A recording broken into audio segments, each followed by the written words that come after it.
Hi, so you're curious about the key differences between yoga teacher and yoga therapist. And you're like me in the belief that yoga itself is inherently therapeutic. But what really makes us different above and beyond the number of hours that we've been trained? Because there are certainly yoga teachers who've had over 1,000 hours of training as well. So I'd love to share with you what I believe are some of the key distinctions. First, a yoga therapist focuses on the needs of an individual client. And quite often, the individual client is seeing the yoga therapist because there are health challenges. Next, a yoga therapist does these three things: intake, assessment, and treatment planning. And these three things are really unique to the role of the yoga therapist.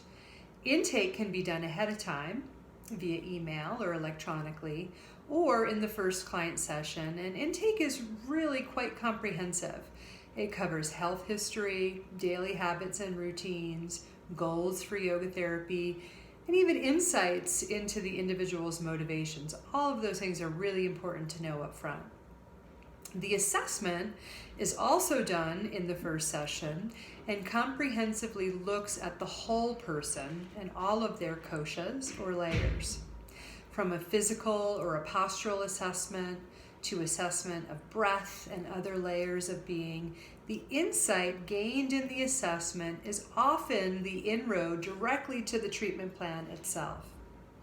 And finally, the treatment planning process is where the yoga therapist co-creates with the client a plan that the client can effectively do at home on their own during the time between sessions. In yoga therapy, the uptake of the treatment plan and the consistency of implementation of that plan is critical to success. And therefore, it's important to relate what the client stated as their goal for yoga therapy directly back to the treatment plan itself. By doing this, you meet the client where they are, you can empower the client, you can track progress toward their goals, and also celebrate their success or achievements with them. So to summarize, a yoga therapist often works one-on-one with individuals who have health challenges. I think that's a key distinction. But more importantly, a yoga therapist does three key things that a yoga teacher does not do. Those three things are intake, assessment, and treatment planning.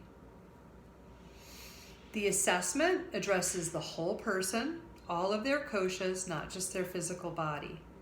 The treatment plan directly relates back to the findings from the intake and assessment, and most importantly, relates to the client's goals for yoga therapy so that the client can progress toward their goals. I hope you enjoyed today's video. Thanks for listening.